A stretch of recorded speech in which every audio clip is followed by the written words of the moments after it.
Hi, I'm Rob Word. Today on A Word on Westerns, we're going to pay tribute to an actor and a friend who used to come to all of our tapings. I'm talking about Big Cliff Emmich. And you know what's so strange? Today that we're taping, December the 13th, is Cliff's birthday. Cliff died a few weeks ago, and he had dropped over 100 pounds. My son and I went to visit him after COVID, and he was filled with stories, as he always was. He never missed a party, he never missed a taping, and he never missed a screening. He would call up and say, "Hey, Rob, there's a screening of such and such. You want to come?" And I'd say, "Sure, Cliff." He was a joy, and in a lot of our early shows that we taped here, you can hear his roaring laughter. We did some shows with Cliff that will run at the end of this celebration and tribute. A few of Cliff's friends are going to join me here on stage to share some of their memories. And Cliff, happy birthday, pal. We miss you. Well, we're going to do this. The girls are snowed in, so you can't get the girls, but you get the snowflakes. If you saw Cliff on screen, you could never forget him. Michael Landon wrote a special episode about him for Little House on the Prairie about an overweight man, and Cliff was beautiful in that part. He gets a lot of recognition for that. And one of his friends who's here today is Rupert Hitzig, a producer and friend of Cliff's. Rupert, welcome. I will miss Cliff. And in some ways, thinking about coming over here today, I thought to myself, he's an inspiration to me. Because as I get older, and we all get older, we start to feel aches and pains. It's a little harder to make the stairway. It's all the little things that bother you when you're getting older. But I always looked up at Cliff, and I said, if he can do it, I can certainly do it. He was the bravest man with the body that he had to carry around in the pain that he was, with nary a complaint. I drove him home one day, and he had 2 steps to get into his apartment. And I said, we've got to build you a ramp. He says, I don't want a ramp.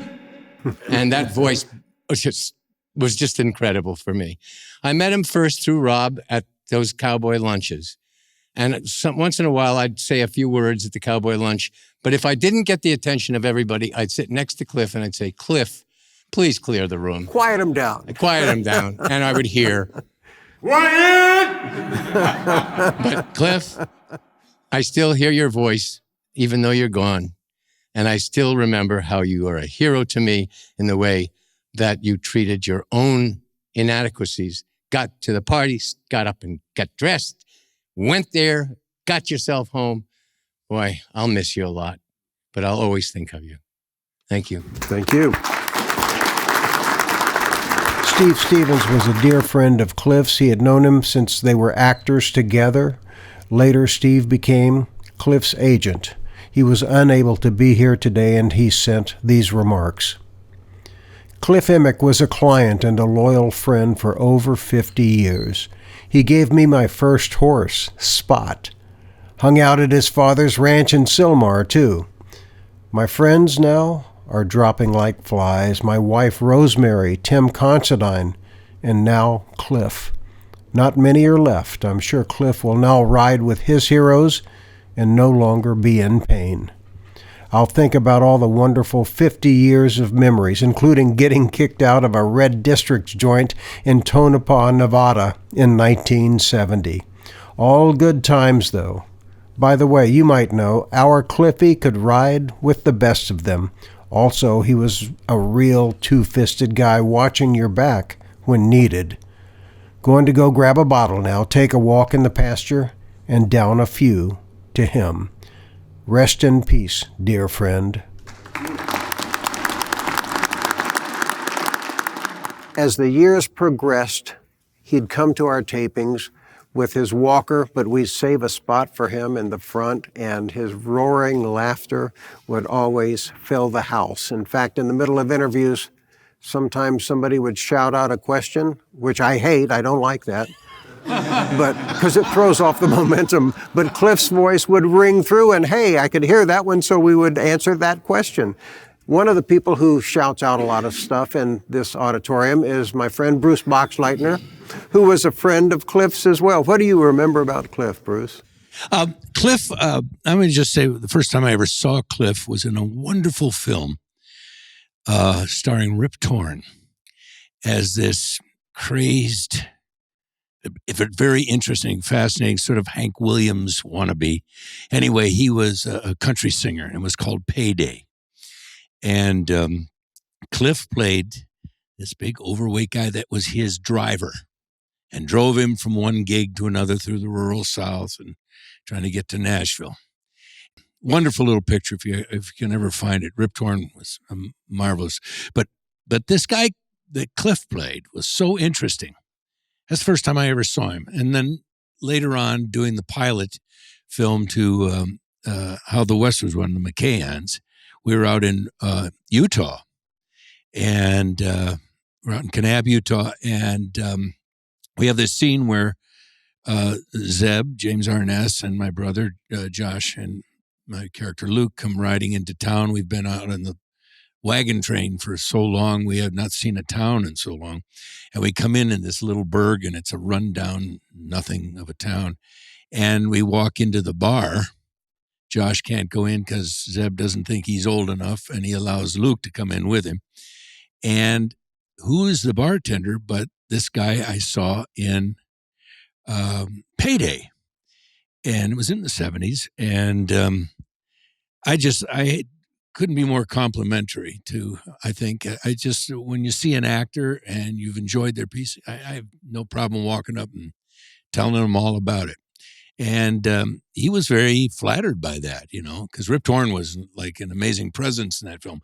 And for anybody else to score in that thing was quite a challenge. And yet Cliff did. And anyway, he was very funny in that because he had to tell Zeb and I, well, where are y'all from? And he had this high-pitched voice.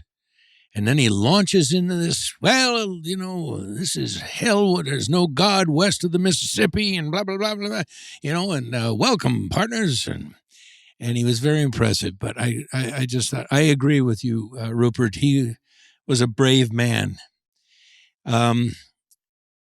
6 years ago, I got remarried. I swore I was never going to be married again.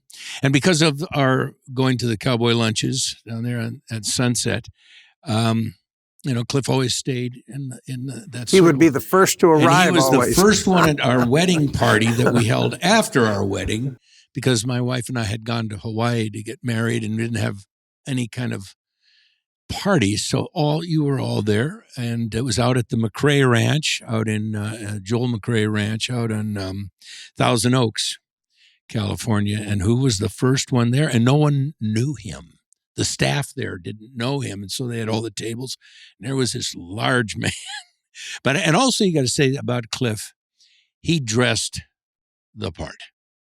He had quite a few, I think, Western hats, did he not? And shirts and bolos and belt buckle ties and belts and bolo ties. He was always great. Really sadly miss him. And I have one great regret. You told me that he was failing. And I said, well, I've got to give him a call.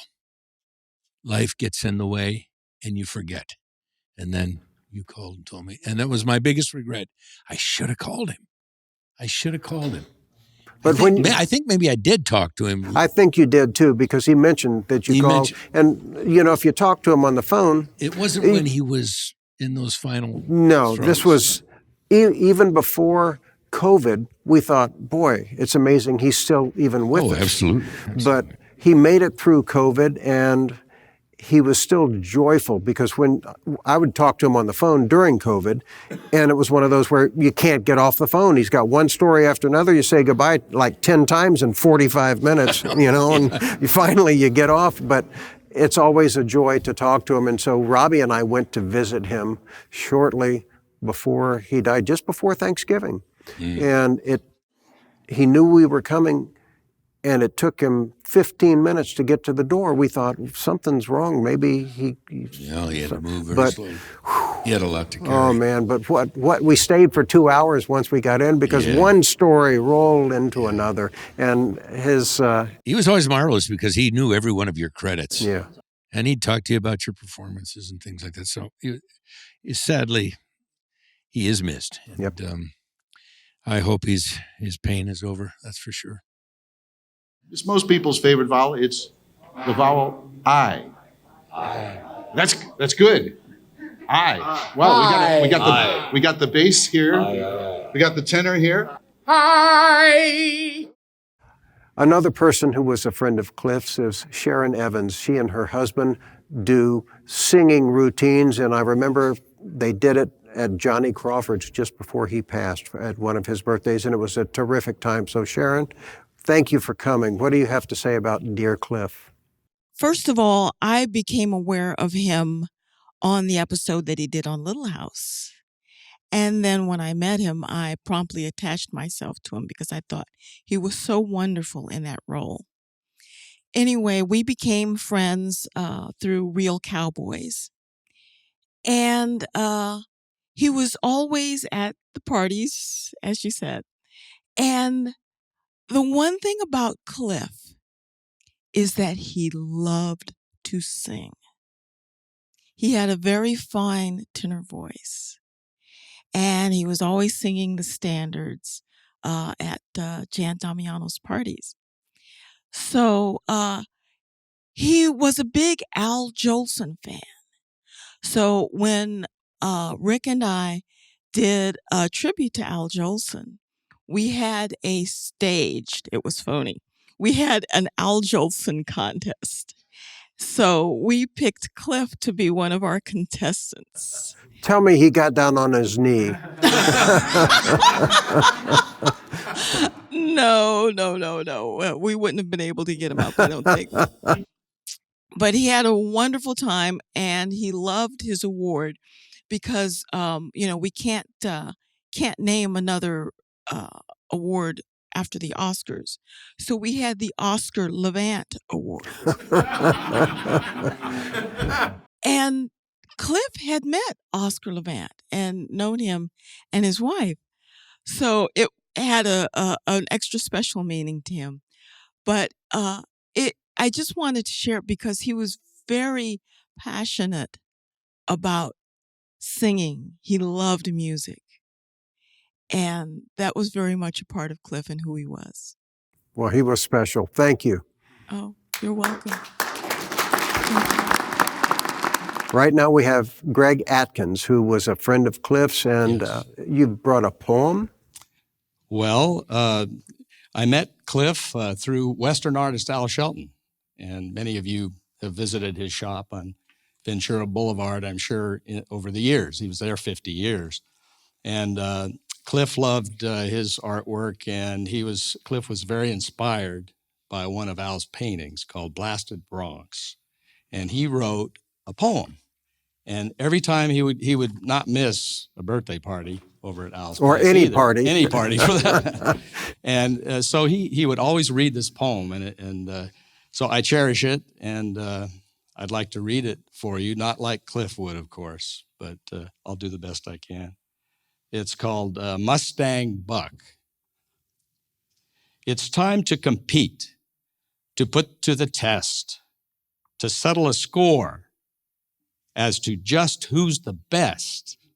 This unbroken young Mustang with fire in his eyes, or this seasoned old cowboy who is crafty and wise. With hackamore and saddle, I mount up this steed, his fearless, strong bucking a bit more than I need. But settle him down, I do with some pride. It's time now to canter and go for a ride. Things were going quite well till a rabbit did jump, and this seasoned old cowboy was met with a bump. This seasoned old cowboy had run out of luck, for this Mustang, when spooked, had one giant buck. Through the air I did fly, and I spotted the ground, knowing my backside would land with a deafening sound. I felt like a dude, that Mustang was crude and was subject to spook at a chance. But when the dust it did clear, that Mustang was near, and I looked like once more we could dance. I put my boot in his stirrup and mounted for more, to ride out that Mustang and settle that score as to who was the best, that Mustang or me. When I decided right then to just let it be.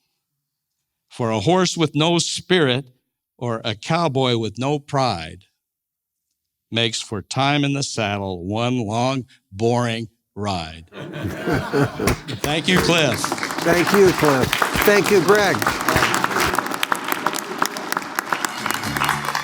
So, Cliff, welcome to the show. I know you're a big Western fan and film buff. You go to every screening that's in town. I know you're always at the parties.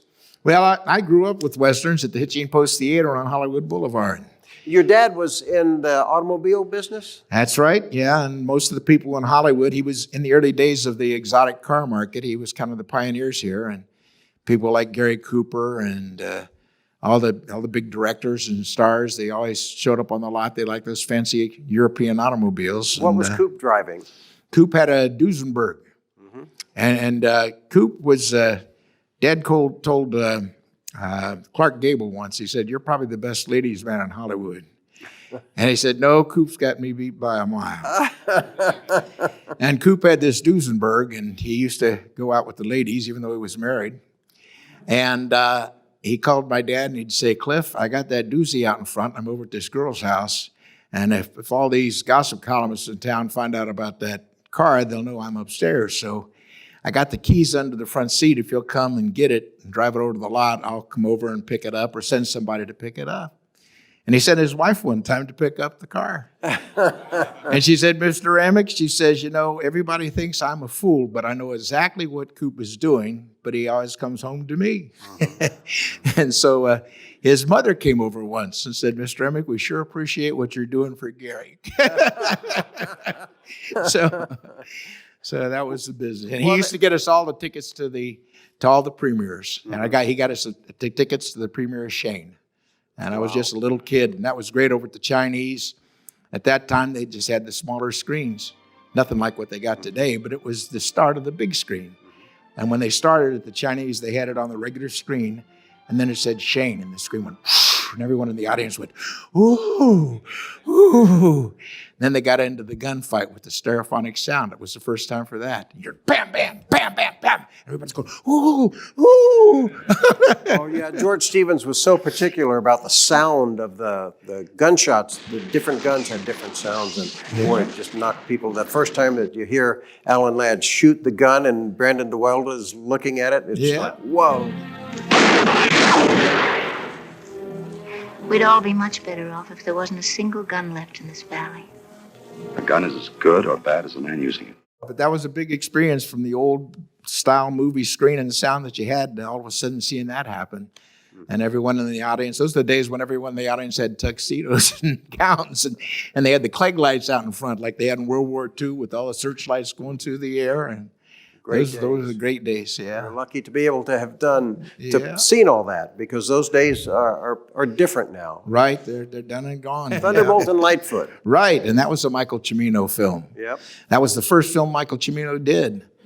And when you talk about Clinton saying, you know, shoot it, cut it, print it, Michael came from commercials where you take sometimes 2 or 3 days to shoot 30 seconds.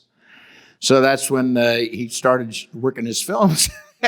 And Clint came out one day, and Clint was writing the checks. He wasn't directing. Mm-hmm. But he said, "Michael, we're not doing commercials here. Make up your mind what you want to shoot, set it up, we'll shoot it, and let's go on with it." You know. But even on his auditions, I'd done a film with Rip Torn called Payday. It got a lot of critical acclaim. Mm-hmm. And so, thank you. And so he had seen Payday, and he called me in, and he said, "I got a part I want you to read." So he gave me the script. He said, "Look at page 27. It's the part of the fellow that works in the office there. And it's a very important part of this film. So I want you to go study it and come back in and read." So I went outside and looked at the pages. It's about 5 pages, but everything is business and there's no dialogue. So I came back in the office. He says, "Well, you ready to read?" I said, well, I don't mind reading, but what do you want me to read? Page 26, page 27, page 28. He said, what do you mean? I said, well, there's no dialogue. I don't know how to read dialogue with no dialogue. I mean, you wrote it. You must know what's in here. And he said, oh, you're right. Yeah. He said, listen, there's a part of a gas station attendant. Dub Taylor's going to play that part, but read me that part. So I looked at Dub's part and I read that. And he said, that was great. He said, now, see that lamp on that desk over there? Move that lamp from that desk to that desk. So I moved the lamp from that desk to that desk. They said, now move that chair from that desk to that desk. So I moved the chair from that desk to that desk. So that's great, man. Will you do my movie? I want you to do my movie. And I was feeling a little, I said, well, you know, I mean, I starred opposite Rip Torn, and you said you love Payday, and it kind of lets the wind out of my sails. You know, there's no dialogue. Oh, I said, but you got to do the part. I mean, if that part don't work, the whole film's dead. That's the most important part in the whole movie. You got to do the part. I said, I think there's probably, you know, a lot of big overweight actors in town that can play that part. He said, not a one. You're the only guy in the world that can play that part. You got to do it. I said, well, I'll talk to my agent. So I called my agent and I said, I've heard all these stories and I don't know who this guy is, but he's going crazy. And so I've heard these people say, just ask for a big salary. So ask for a lot of money. And if they give me a big salary, you say, you'll do it. Well, they say, yeah, I need it, but if that don't work, the whole film's dead. So they gave it to me, but as a result, he took me up to Great Falls, Montana for 2 weeks, even though I only shot for 2 days. And then I came back to LA for a week, and they called me back to Great Falls, Montana again. And he said, you played it like I wrote it, you played it like I directed it, but I decided I want to do it a different way. So you can see why Heaven's Gate went into the toilet. Well, it's hard to believe that Clint would put up with that kind of stuff, too, as it's a Malpaso movie. And Clint, though, was great. The first day on the set, I went up to him, and before this set, I went into the motel room and got in my room, and there was a knock on the door. And I opened the door, and there was a fellow there with a bottle of nice, expensive scotch. He said, Mr. Eastwood wants to welcome you to the set. And then there weren't a lot of producers that, in all my 50 years, that ever did that. Yeah. When I say I really mean it. Especially when I'm saying it to you. And it ain't like I can help it. I just gotta up and yelp it. From being with you when you do them crazy things you do. When I say I really mean it. And I mean it more than words can ever mean.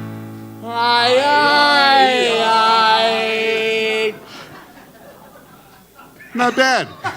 It encapsulates so clearly how I feel so sincerely when I say ay. When I say ay, I really mean it. Big finish. Ay.